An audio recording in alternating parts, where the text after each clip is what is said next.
Et stop, tu roules sur le boulevard BD, cette revue est faite pour toi. Les Amis de Jacobs, numéro 35. En 1985, Jacobs a séjourné quelques jours à l'hôtel Andromeda, près du casino d'Ostende, sur la côte belge. C'est au balcon de sa chambre qu'on le découvre avec émotion sur la couverture de ce 35e numéro de la fort soignée revue Les Amis de Jacobs. Toujours classe, le dandy semble tout droit sorti de l'un de ses albums. Rajoutez-lui un collier de barbe, il pourrait être le professeur Mortimer. Mettez-lui une casquette militaire et de fines moustaches, il semblerait un clone du capitaine Blake. Daniel Van Kerkhove ouvre le bal en auscultant la marque jaune, sur pas moins de 21 pages.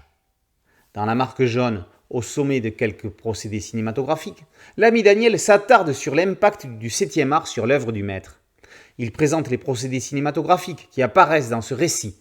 Utilisation de plans cinégéniques, nombreuses scènes cultes, suspense crescendo, case à l'appui. L'auteur de l'article montre, démontre et argumente les choix scénaristiques et graphiques de Jacobs.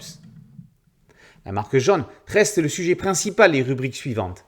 Dans une interview accordée au journaliste du soir Luc Honorès en mai 1985, Jacobs s'est interrogé sur l'adaptation annoncée au cinéma de l'album Mythique. Un metteur en scène vietnamien est censé venir travailler avec lui pour finaliser le scénario. Le film devait se tourner à Londres, avec un personnage féminin en plus des autres protagonistes du récit. L'action devait être transposée dans un futur proche. On sait aujourd'hui que le projet n'aboutira pas. Il revient d'ailleurs régulièrement sous une forme ou une autre, comme un serpent de mer.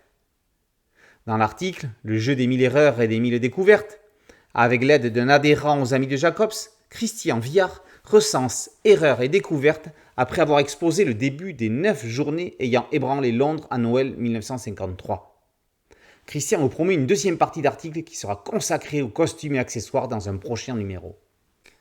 Dans la suite, on prend connaissance de la correspondance entre Jacobs et Hugo Scotto, un baroudeur qui lui a communiqué des renseignements lors de ses voyages, notamment à Tokyo.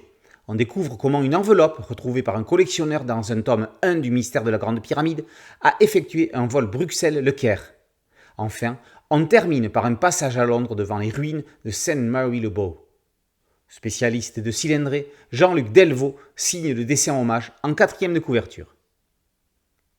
Les Amis de Jacobs est une association visant à promouvoir la connaissance ou la découverte de l'œuvre d'Edgar Pierre Jacobs et sa continuité par les nouveaux auteurs et scénaristes.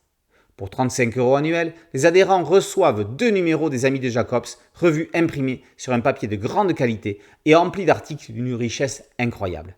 Toutes les informations pour adhérer et commander entre autres d'anciens numéros sont sur le site www.amijacobs.org. On le dit pour Tintin, mais on peut aussi le dire pour eux. Quand on a fini de lire Blake et Mortimer, on peut recommencer à lire Blake et Mortimer. On y retrouvera toujours quelque chose de nouveau. La revue des Amis de Jacobs le prouve depuis déjà 35 numéros. Les Amis de Jacobs, revue d'études sous la direction de Christian Viard et Didier Bruimot, est paru aux éditions Les Amis de Jacobs.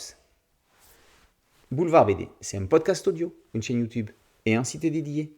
Alors merci de liker, de partager et de vous abonner. A très bientôt sur Boulevard BD. Ciao.